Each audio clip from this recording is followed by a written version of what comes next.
আসসালামু আলাইকুম। আমি কোনো ফেক ফটোকার্ড নিয়ে আলাপ করতে চাচ্ছি না বা ফেককে প্রতিষ্ঠিত করতে চাচ্ছি না, আগেই বলে নিই। তবে এই ধরে আমার মধ্যে একটা কিন্তু কাজ করছে। একটা ফটোকার্ড ঘুরছিল, সেই ফটোকার্ডটা এবং সোশ্যাল মিডিয়ায় যারা কাজ করেন তাদেরকে হয়তো আরেকটু সচেতন হওয়া দরকার।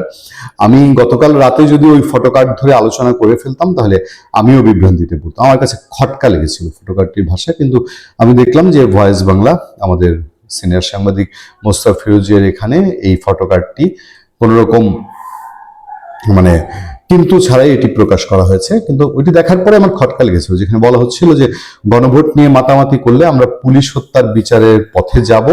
ইশরাক হোসেন মুক্তিযুদ্ধ বিষয়ক প্রতিমন্ত্রী।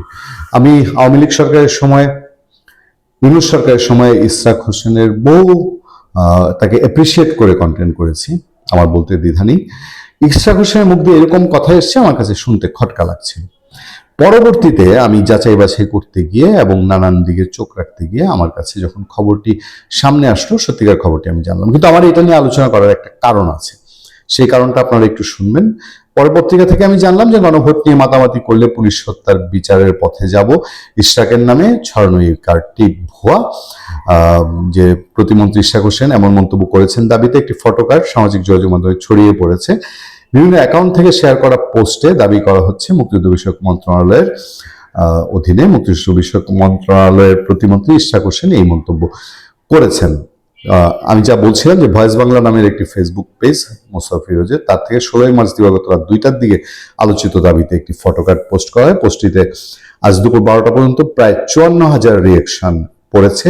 এছাড়া পোস্টটিতে 7,400টি কমেন্ট রয়েছে এবং এটি প্রায় 1,100 বার শেয়ার করা হয়েছে। শেয়ার করা পোস্টের কন্টেন্টগুলো যাচাই করে দেখা গেছে অধিকাংশ ব্যবহারকারী ফটোকার্ডটি সত্য মনে করে প্রতিক্রিয়া জানিয়েছেন। তারপর অনুসন্ধানে জানা গেছে আলোচিত ফটোকার্ডটিতে ইশরাক হোসেনের নাম ও ছবি ব্যবহার করে বক্তব্য তুলে ধরা হয়েছে। তবে ফটোকার্ডটিতে কোনো সংবাদ মাধ্যম বা অফিসিয়াল তথ্যসূত্রের উল্লেখ নেই।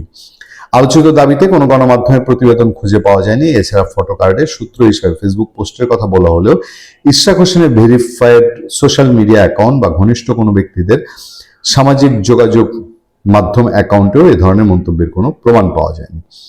অনুসন্ধানে আরো দেখা যায় যে গুজব ভীষণ নামে একটি ফেসবুক পেজে একই ধরনের একটি পোস্ট গতকাল বেলা 2টা 31 মিনিটে শেয়ার করা হয়েছিল। পরে অনেকে এটিকে সত্য মনে করে বিভিন্ন পেজ ও অ্যাকাউন্ট থেকে পোস্টটি শেয়ার করেন। মূলত এখান থেকে আলোচিত দাবিতে ফটোকার্ডটি ছড়িয়ে পড়েছে বলে অনুমান করা হয়। যাচাই দেখা যায় গুজব মিশন নামের পেজটি মূলত স্যাটায়ার বা ব্যঙ্গাত্মক কন্টেন্ট প্রকাশ করে থাকে।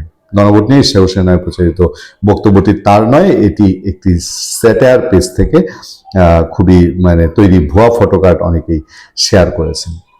এবার কথা হলো, এই যে ভুয়া খবরটির পেছনে মানুষের এত আগ্রহ, ভয়েস বাংলা যেটা পোস্ট করার পরে সেই পোস্টটিতে 7,400টি কমেন্ট রয়েছে, এটি প্রায় 1,100 বার আপনার শেয়ার করা হয়েছে। এর কারণ কি? এরকম একটা কথা যে বিএনপির লোক বলবে, মানুষ কি প্রত্যাশায় বসেছিল যে তারা বলবে, নাকি ভেতরে পলিটিক্সটা তাই? এই প্রশ্ন উঠতে পারে না? মানুষের মধ্যে যে পুলিশ হত্যা নিয়ে একটা আশা এবং মানুষের দিক থেকে গণচাপ একটা আছে, এটা কি সরকার বুঝতে পারছে না? এরকম কোন সিচুয়েশন যে এই পুলিশ হত্যা ইস্যুটা ডেড হয়ে যায়নি, একটা মিথ্যা ফটোকার্ডের উপরে এত রিয়াকশন, এবং সেটাকে বলা হচ্ছে যে অনেকে এটাকে সত্যি ধরে নিয়েছেন। যেহেতু ইশরাক হোসেন, তার বাবা সাদেক হোসেন খোকা, তাকে আমরা কাছে থেকে দেখেছি, তিনি একজন বীর মুক্তিযোদ্ধা, তার ছেলে এখন মুক্তিযোদ্ধা প্রতিমন্ত্রী। ফলে তার বয়ানে এরকম একটা কথা যখন প্রকাশ হয় তখন মানুষ ধরে নেয় যে বিএনপিতে মুক্তিযোদ্ধা, সৎ, নীতিবান, আইনের প্রতি শ্রদ্ধাশীল যারা আছেন তারা এখনো কি পুলিশ হত্যাকাণ্ডটি চান? তবে রাজনীতির খেলা, পুলিশ হত্যাকাণ্ডের মতো একটি ঘটনাকে যদি কোনো রাজনৈতিক খেলা হয়, এটা নিশ্চয়ই অপ্রত্যাশিত। ভালো থাকবেন, সুস্থ থাকবেন। আপনার সাথে আমি আতিক রহমান, পূর্ণিয়া।